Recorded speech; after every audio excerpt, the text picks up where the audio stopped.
Hello my dear students, आज हम standard 10 के चैप्टर 6 के बारे में पढ़ेंगे।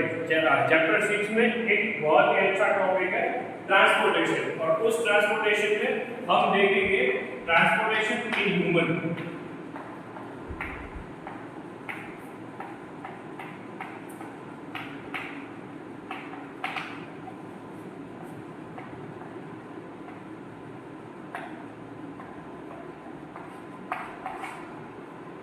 माय डियर स्टूडेंट्स, ट्रांसपोर्टेशन का मतलब नॉर्मली हम देखें तो एक ही चीज होती है, वो है एक जगह से दूसरी जगह कुछ चीजों का ले जाना। ये हम ट्रांसपोर्टेशन को बोल सकते हैं। तो ह्यूमन में ऐसी कौन सी चीजें हैं जो ट्रांसपोर्ट हो सकती है, तो वो पहले हम देखें। ह्यूमन में ट्रांसपोर्ट करने वाली तीन चीजें हैं। तीन चीजें हम ह्यूमन में ट्रांसपोर्ट कर सकते हैं। सबसे पहले जो हम खाना खाते हैं वो फूड। दूसरा हमारी बॉडी के लिए हमें वाटर चाहिए, तो ये वाटर। और तीसरा गैस। अब गैस में दो तरीके की गैस हम ट्रांसपोर्ट करते हैं। सबसे पहले तो ऑक्सीजन और कार्बन डाइऑक्साइड। ये रहा ह्यूमन बॉडी में ट्रांसपोर्टेशन। अब ये जो ट्रांसपोर्टेशन होता है वो एक स्पेशल टाइप के टिश्यू से होता है, तो वो हम लिखें।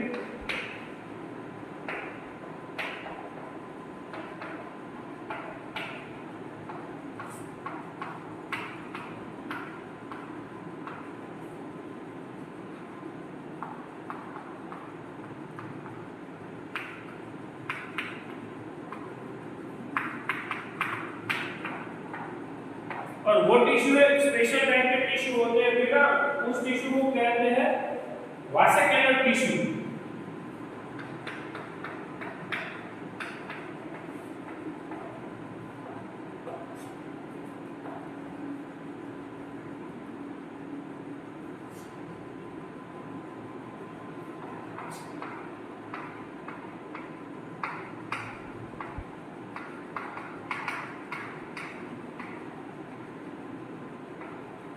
अंडरलाइन लगा रहा हूं ताकि आपको अच्छे से पता चले।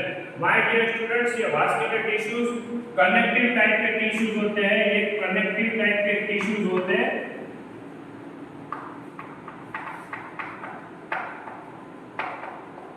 जिससे वो एक दूसरे से कनेक्शन में रह पाए। अब ये वास्कुलर टाइप के टिश्यूज ह्यूमन और प्लांट में दोनों में अलग अलग तरह के होते हैं, तो वो हम देखें बच्चा पार्टी। सबसे पहले ह्यूमन में, प्लांट में जो ट्रांसपोर्टेशन होता है, तो पहले हम इन प्लांट देखें। तो प्लांट में जो ट्रांसपोर्टेशन होता है वो दो तरह के कनेक्टिव टिश्यू से होता है। एक तो जाइलम और दूसरा है फाइलम तरह के टिश्यू। ह्यूमन में हम बात करें बेटा, इन ह्यूमन में क्या होता है बेटा? ह्यूमन में जो ट्रांसपोर्टेशन होता है बच्चा पार्टी, वो ब्लड और लिम्फा के थ्रू होता है। जो भी ट्रांसपोर्टेशन होता है वो ब्लड और लिम्फा के थ्रू होता है। माय डियर स्टूडेंट्स, ब्लड और लिम्फा के थ्रू ट्रांसपोर्टेशन होता है, तो इसके लिए हमें सबसे पहले ये ब्लड क्या है, ब्लड के बारे में पूरी डिटेल पता होनी चाहिए। तो अब हम क्या करेंगे, ब्लड के बारे में डिटेल डिस्क्रिप्शन देखेंगे। तो चलो अब देखेंगे हम बच्चा पार्टी ब्लड क्या है। ये जो ब्लड है बच्चा, जो आपके पूरे बॉडी में फैला हुआ है, कई सारे स्टूडेंट्स को पता होता है कि कई बार क्या होता है कि हम कहीं पे कट लग जाए तो वो रेड कलर का एक लिक्विड जैसा निकल आता है, खून जैसा आप बोलते हो। वो ब्लड के बारे में हम डिटेल डिस्क्रिप्शन देखेंगे। तो चलो हम देखेंगे अब ब्लड। बच्चा पार्टी ब्लड क्या है? ब्लड रेड कलर का फ्लूइड है, तो हमें वो लिखना होता है ब्लड। Blood is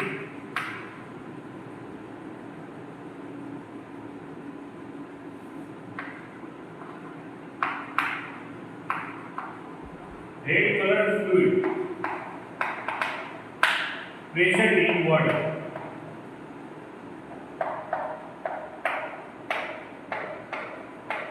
हमारी बॉडी में रेड कलर का जो फ्लूइड है जो हमारी बॉडी में प्रेजेंट है। अब ये रेड कलर तो है, रेड कलर का फ्लूइड है।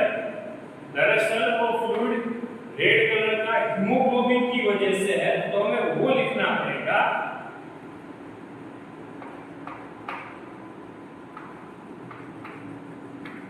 The colour of blood, the colour of blood की जगह पे हम ये लिख सकते हैं the red colour of blood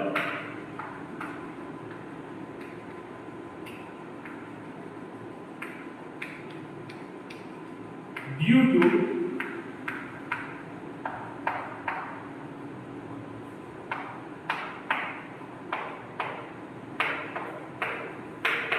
haemoglobin. Haemoglobin की प्रेजेंस की वजह से वो जो ब्लड है वो रेड कलर का वहां पे होता है। अब ब्लड कंटेन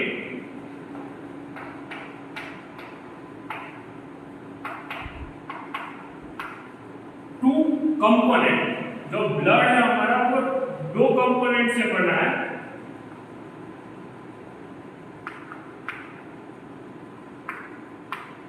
कौन कौन से दो कंपोनेंट्स बचा बाकी वो हम देखेंगे। सबसे पहले ब्लड सेल। ब्लड सेल आपको पता है, ब्लड सेल आपको बच्चा पार्टी पता है ब्लड सेल क्या है। तीन तरीके के ब्लड सेल है, एक है आरबीसी रेड ब्लड सेल, दूसरा है व्हाइट ब्लड सेल और तीसरा है प्लेटलेट्स। जो एक चीज ये हमने पहले ब्लड सेल्स के बारे में देखा, अब हम जो दूसरा कंपोनेंट है आपका प्लाज्मा।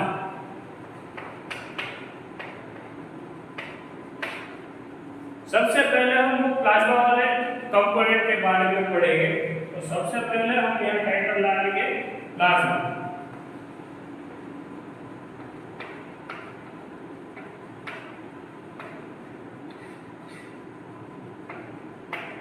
बेटा जो आपका प्लाज्मा है, प्लाज्मा 55% कंपोजिशन प्रेजेंट होती है। जो भी ब्लड है, ब्लड दो कंपोनेंट है, इसमें 55% है। 55% जितना तो सिर्फ प्लाज्मा होता है और 45% जितना है वो आपका सेल, ब्लड सेल कंपोज करता है और 55 और 45 मिलके आपका 100% ब्लड बनाता है। तो यहाँ पे हमें वो मेंशन करना पड़ेगा। सबसे पहले प्लाज्मा है वो पेल येलो सब्सटेंस है।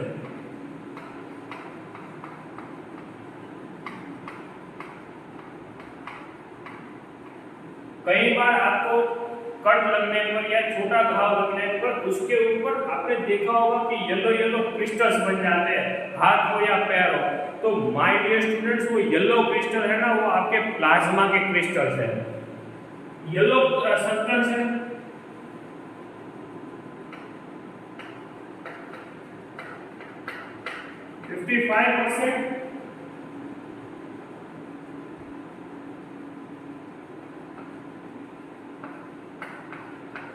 इन ब्लड वो 55% इतना ब्लड में कंपोजिशन रखता है। अब वो बना कैसे है? 90 to 92% इतना उसमें वाटर प्रेजेंट इन प्लाज्मा।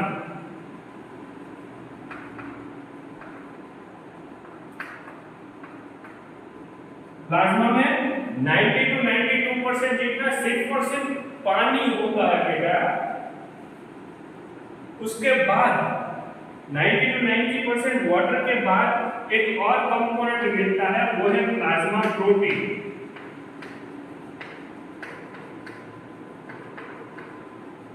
ये दो मिला के प्लाज्मा बनते हैं। अब उसका काम क्या है, सब अब उसके बारे में हम देखेंगे। तो क्या है इसका वर्क, क्या है बेटा, वर्क हम देखेंगे। तो वर्क क्या है बेटा, ट्रांसपोर्ट CO2। बेटा हमारी बॉडी का कितना परसेंट हमारी बॉडी का 7% O2,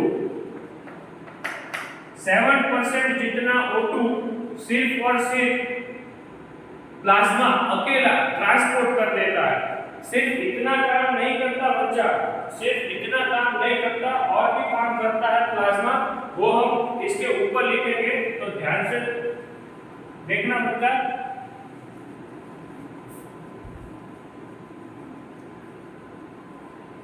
फिफ्टी 55% प्लाज्मा है। अब कुछ पॉइंट्स प्लाज्मा के मैं ऊपर लिख रहा हूं। प्लाज्मा की पीएच, देखो प्लाज्मा की पीएच ना अराउंड 7.4 जितनी है, यानी कि न्यूट्रल पीएच है उसकी। न्यूट्रल पीएच होने का कारण यह है कि उसमें 92% जितना वाटर अमाउंट है। अब कोई भी सब्सटेंस हो जिसमें 92% सिर्फ 8% ही मेन कंपोनेंट हो, तो उसका पीएच जो है वो न्यूट्रल के आसपास ही रहता है। अब क्या क्या और ट्रांसपोर्ट करता है वो देखें। तो आयन ट्रांसपोर्ट करता है, आयन कैन ट्रांसपोर्ट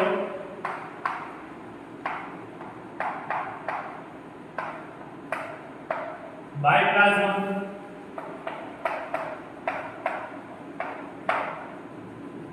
बच्चा बाटे आयंस ट्रांसपोर्ट करते हैं प्लाज्मा के थ्रू। किस तरह से वो देखो, एक तो 90 to 90% तो वाटर से बना है। आयंस कैसे जनरेट होते हैं, मान लो कि सोडियम क्लोराइड का आयन, सोडियम क्लोराइड आपने नमक खाया, राइट, तो उसको जब हम पानी में डालते हैं H2O में, तो उसका रिएक्शन होता है, आयोनाइजेशन प्रक्रिया होती है यहाँ पे। तो क्या मिलता है, Na+ और Cl-, दोनों वाटर सॉल्युबल है, और दोनों वाटर सॉल्युबल होने की वजह से वो डायरेक्ट प्लाज्मा में भी सॉल्युबल है, इसलिए वो आयन ट्रांसपोर्ट कर सकते हैं। किस तरह का आयन वो हम देखें। एग्जांपल हम देखें तो मैंने अभी यहाँ एक एग्जांपल दिया, सोडियम और क्लोराइड का Na+, Cl-, Mg+, फिर HCO3, इस तरह के आयन वो ट्रांसपोर्ट कर सकता है। अब सिर्फ आयन ट्रांसपोर्ट करे इतना काफी नहीं है, साथ साथ में वो न्यूट्रिएंट्स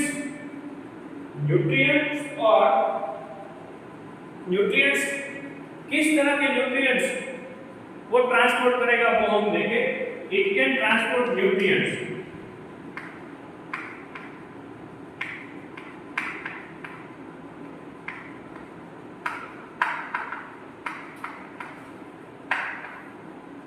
like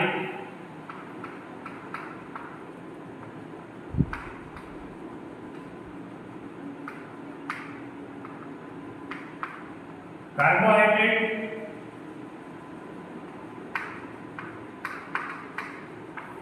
प्रोटीन्स और एक्सेट्रा। कार्बोहाइड्रेट, प्रोटीन्स जैसे वो न्यूट्रिएंट्स को भी ट्रांसपोर्ट कर देता है। ये बात सिर्फ और सिर्फ प्लाज्मा की, ब्लड की है। अब हम बात करेंगे बेटा ब्लड सेल्स के बारे में। एक पोर्शन हमने यहाँ पे खत्म किया प्लाज्मा का, अब दूसरा पोर्शन इसका देख रहे हैं वो है ब्लड सेल्स। वो हमने 3 तरह के ब्लड सेल्स देखे थे वो।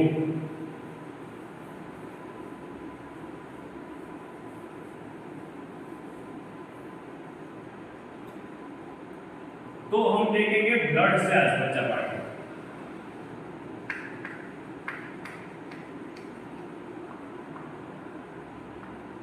तीन तरह के ब्लड सेल्स मैंने आपको बताया था। सबसे पहला ब्लड सेल है आरबीसी, यानी कि आपका रेड ब्लड सेल्स। बच्चा पहले तो हम ये रेड ब्लड सेल्स के बारे में जाने। तो सबसे पहले 3 तरह के सेल्स होते हैं, कौन सा ज्यादा कौन सा कम वो हम बाद में पता कर लेंगे। अब सबसे पहले क्या करें, हम आरबीसी के बारे में जानेंगे।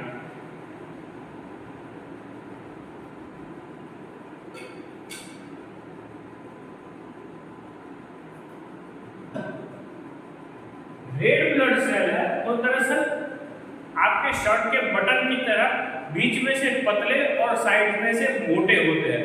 लाइक कुछ इस तरह का इसका शेप होता है।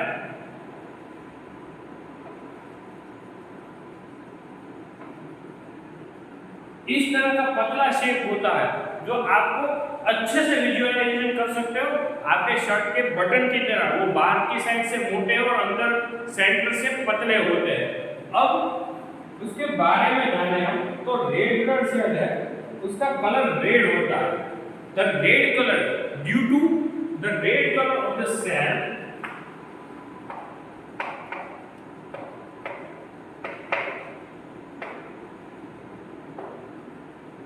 Due to haemoglobin pigment.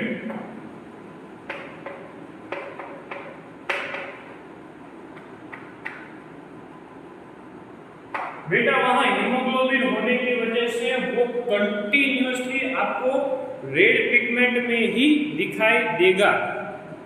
My dear students, आपको देखने वाली ये चीज है कि वो रेड पिगमेंट है, इसकी वजह से हीमोग्लोबिन कंटिन्यूअसली रेड कलर आपको दे रहा है। सिर्फ रेड कलर के लिए वो वहां पे है ऐसा नहीं है, सिर्फ वो रेड कलर के लिए वो वहां पे है ऐसा नहीं है।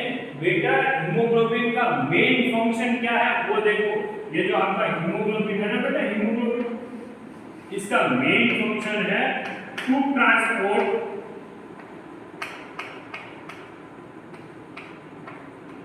O2।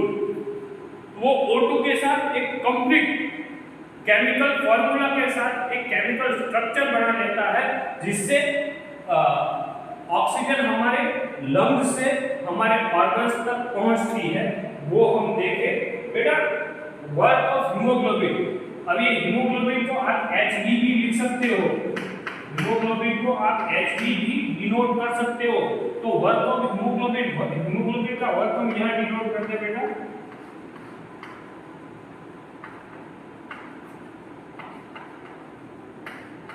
वो कैसे वर्क करता है, कैसे वर्क करता है देखो। ये आपका ध्यान से देखना बच्चा पार्टी, ये आपका हीमोग्लोबिन का मॉलिक्यूल है। वो जब आप सांस लेते हो ऑक्सीजन का मॉलिक्यूल बनाते मॉलिक्यूल उसको देते हो। अब ये दोनों मिलके एक नया मॉलिक्यूल बनाते हैं, वो है HbO2। दरअसल वो HbO2 बनाते हैं जिसको बोलते हैं ऑक्सी हीमोग्लोबिन। क्या इसका नाम क्या है बेटा, इसको बोला जाता है ऑक्सी हीमोग्लोबिन।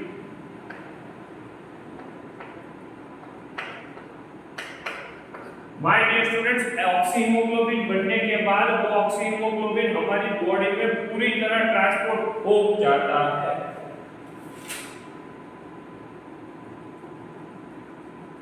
इसके साथ साथ रेड ब्लड सेल एक और काम करता है, रेड ब्लड सेल एक और काम करता है, हमारे मेटाबॉलिक वेस्ट को ट्रांसपोर्ट करने का काम करता है। Metabolic waste of CO2 it can transport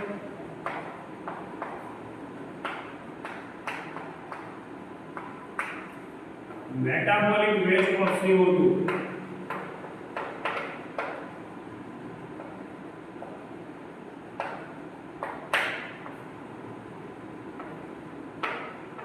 metabolic waste बच्चा यहाँ एक अलग वर्ड आपको मिला, एक अलग वर्ड मिला, वो हम यहाँ पर मैं आपको एक्सप्लेन कर रहा हूँ, और वो है आपका मेटाबॉलिक वेस्ट। क्या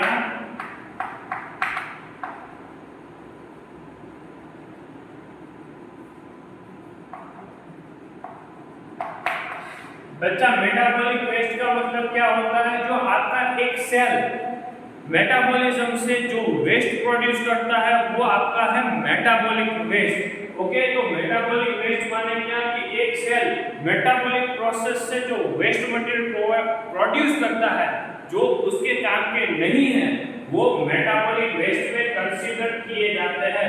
मेटाबॉलिक वेस्ट के बाद हम एक दूसरा सेल पढ़ने जा रहे हैं। ब्लड का दूसरा सेल है वो है व्हाइट ब्लड सेल।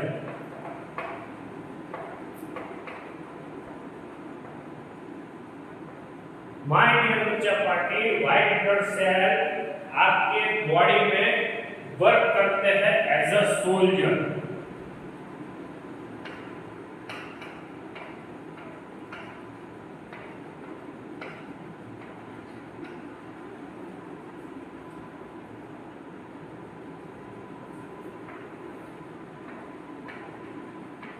हमारे सोल्जर क्या करते हैं बच्चा पार्टी? हमारे सोल्जर हमारी देश की, हमारे घर की रक्षा करते हैं। उसी तरह व्हाइट ब्लड सेल है वो हमारी बॉडी में एज अ सोल्जर काम करते हैं और वो प्रोटेक्ट करते हैं, प्रोटेक्ट अवर बॉडी।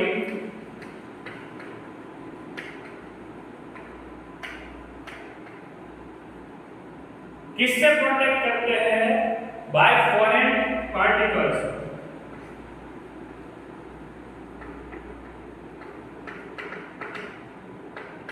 बेटा फॉरेन पार्टिकल्स मतलब क्या कि जो हमारी बॉडी के लिए हार्मफुल हो। लाइक आप कई बार डस्ट में जाते हो, डस्ट वाले एनवायरनमेंट में जाते हो जहाँ धूल मिट्टी ज्यादा होती है, तो आप क्या करते हो? तुरंत आपको वो छींक आना स्टार्ट कर देता है। बेटा वो छींक आपकी एक नेचुरल प्रोसेस है जिससे आपकी बॉडी सुरक्षित रहती है।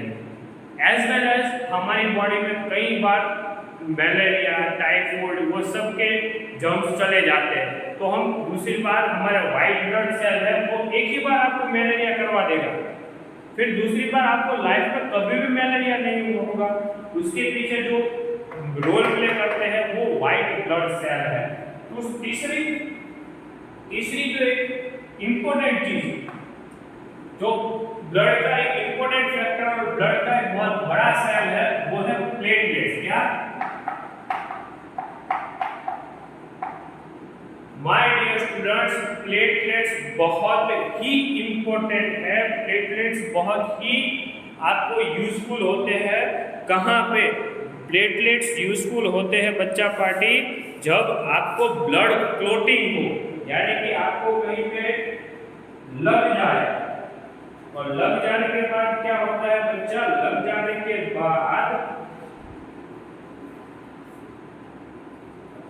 जाने के बाद क्या होता है कि ब्लड निकलता रहता है। तो प्लेटलेट जो है वो ब्लड हेल्प करते हैं ब्लड क्लोटिंग में, हेल्प इन ब्लड क्लोटिंग। बेटा ये बहुत ही बड़ी प्रोसेस है। ब्लड क्लोटिंग एक बहुत बड़ी प्रोसेस है। बेटा ब्लड क्लोटिंग एक प्रोसेस सीरीज वाइज चलती है जिसमें कई सारे विटामिन, जिसमें इंपॉर्टेंट विटामिन है विटामिन के। शायद आप लोगों ने नहीं सुना होगा, इंटरनेट पे सर्च कर देना विटामिन के, विटामिन ई, ऐसी 22 टाइप्स के विटामिन की सीरीज लगती है।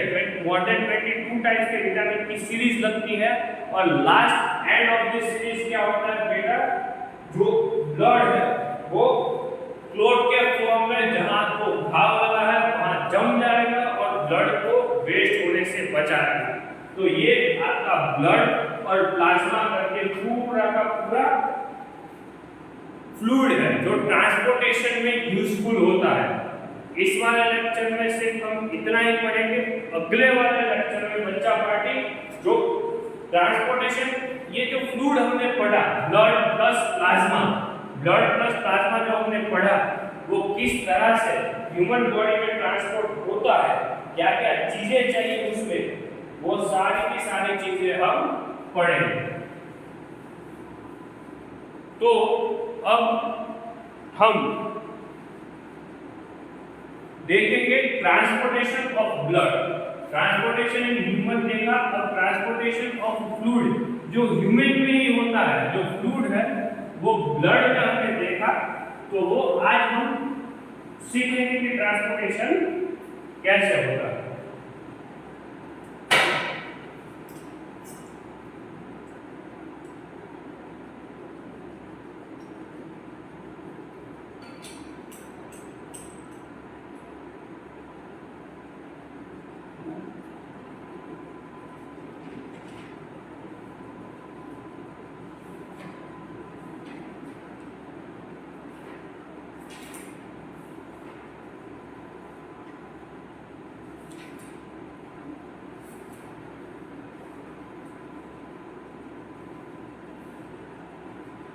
ट्रांसपोर्टेशन ऑफ ब्लड देखने से पहले हम ह्यूमन हार्ट के बारे में थोड़ी बेसिक डिटेल लेंगे।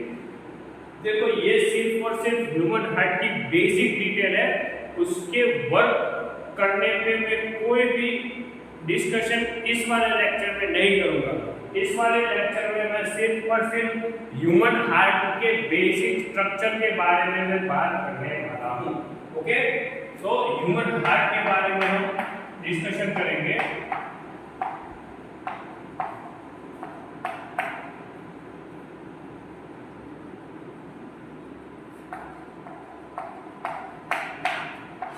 माय डियर स्टूडेंट्स, हम इसमें ह्यूमन हार्ट के सिर्फ और सिर्फ बेसिक स्ट्रक्चर्स लेंगे। अब एक और वीडियो बना दूंगा जिसमें पूरा का पूरा हार्ट किस तरह से वर्क करता है वो हम देखेंगे बच्चा का। तो सबसे पहले हार्ट है वो एक पंपिंग ऑर्गन है। क्या है? पंपिंग ऑर्गन है हमारे बॉडी में।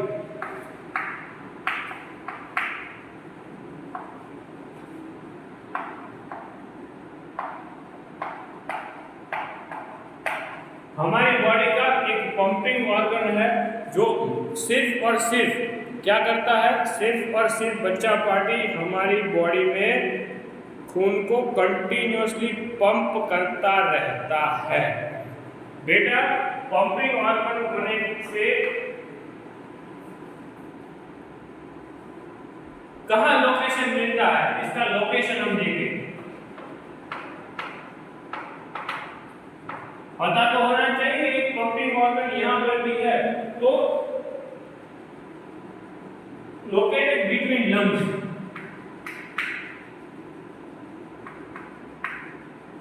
हमारा जो दो लंग्स है उसके बीच में यहाँ कहीं पे होता है, लंग्स के बीच में लोकेटेड है। दूसरा, चेस्ट कैविटी में between lungs in chest cavity.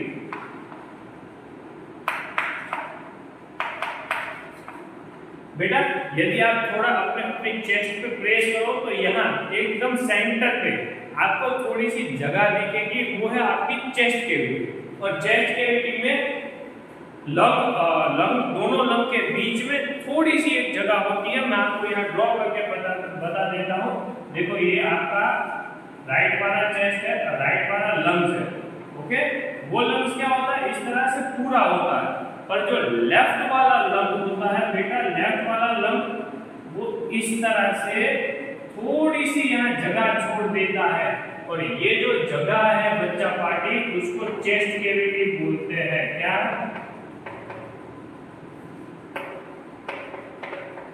और यहाँ पे हमारा ह्यूमन हार्ट लोकेटेड रहता है। साइज की बात करें, वेट की बात करें बेटा,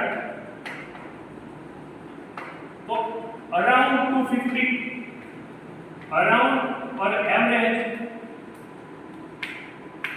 250 ग्राम का हार्ट होता है हमारा। बहुत ज्यादा भारी नहीं, सिर्फ और सिर्फ 250 ग्राम का हार्ट होता है। साइज की बात की जाए बेटा, तो a fist of a human, हमारी सिर्फ और सिर्फ एक फिस्ट जितना वो हार्ट होता है। खामखा हमारे लेखक महोदयों ने हार्ट को बदनाम करके रखा है कि हमने हार्ट यहाँ दिया वहाँ दिया। वो तो बेचारा पंप करता है ब्लड को, उसको कुछ पता नहीं होता। तो वो हार्ट किस तरह से बना होता है वो देखिए। सुना है हार्ट में कोई रहता है, देखते क्या रहता है हार्ट में? हार्ट में नॉर्मली क्या होता है? 4 चैम्बर होते हैं। ह्यूमन हार्ट है 4 चैम्बर।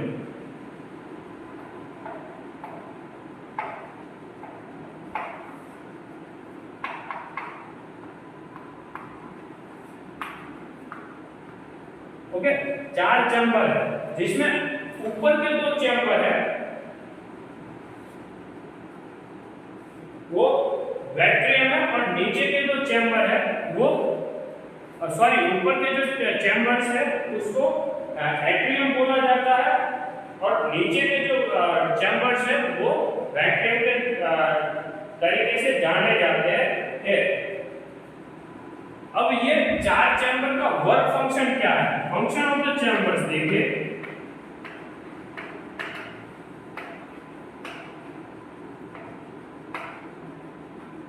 बेटा चैम्बर्स का फंक्शन क्या है? To prevent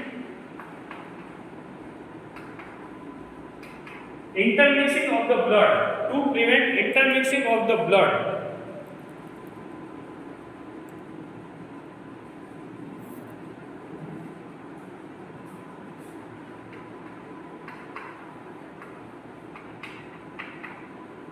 Intermixing of oxygenated blood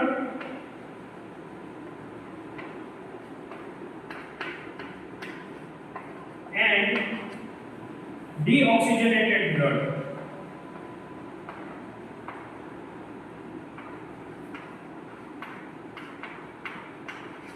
my dear बच्चा पार्टी, यहाँ आपके सामने दो नए वर्ड आए हैं, दो नए वर्ड्स आए हैं, वो हम देख लें यहाँ पे साइड में। सबसे पहला है आपका ऑक्सीजनेटेड ब्लड। ऑक्सीजनेटेड ब्लड वो ब्लड है जो ऑक्सीजन से रिच हो, यानी कि ऑक्सीजन रिच ब्लड।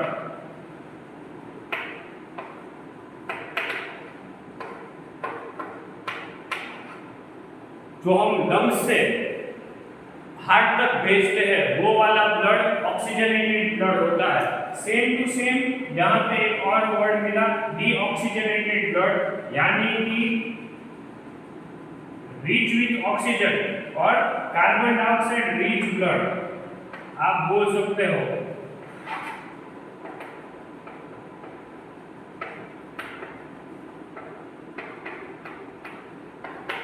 ओके, ये कार्बन डाइऑक्साइड रिच ब्लड है। माय डियर पूजा पार्टी, अब हम चार चैम्बर के बारे में देखें। ह्यूमन हार्ट के कौन कौन से चार चैम्बर होते हैं? 4 टाइप के चैम्बर हम देख रहे हैं।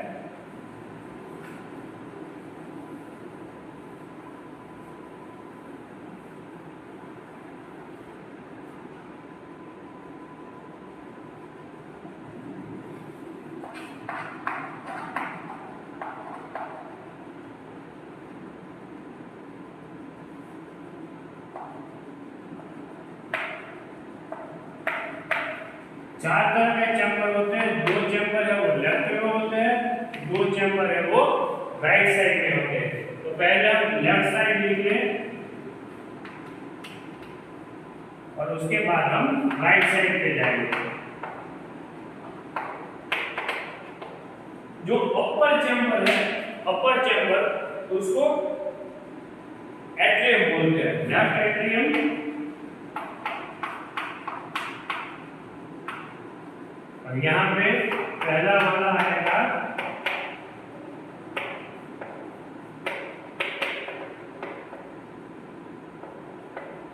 ये दोनों अपर चैम्बर है। ओके, अब सेकंड वाला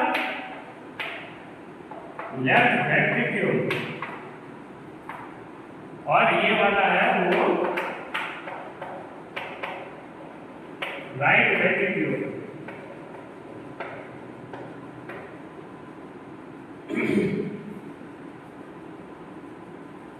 लेफ्ट साइड है बेटा, left side 2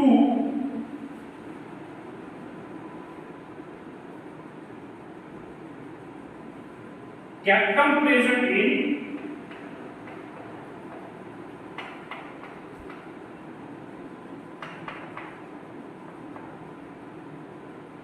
between atrium and ventricle. Sorry, between atrium and ventricle.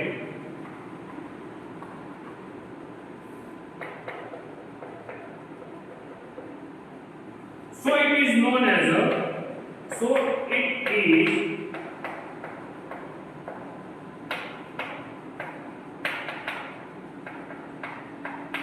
डायकैप्सिड valve. और यहाँ पे here between atrium and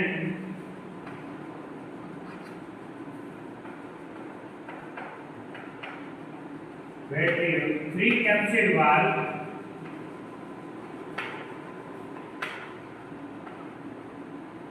are present. So it is known as a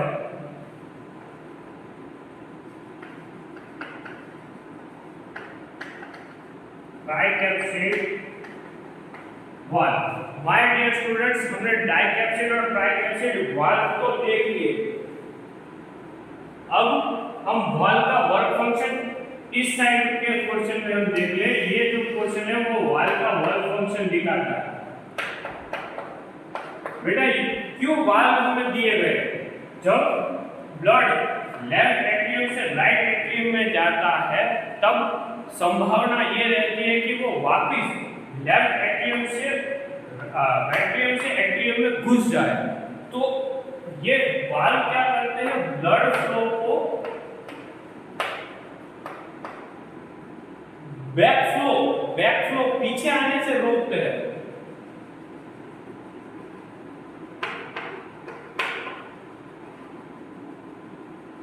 तो इस तरह से वाल्व हमें हमारे हार्ट को बचाते हैं।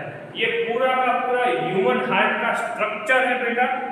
अगले वाले लेक्चर में हम ब्लड की सर्कुलेटरी सिस्टम और ह्यूमन हार्ट का वर्क फंक्शन देखेंगे। Thank you my dear students.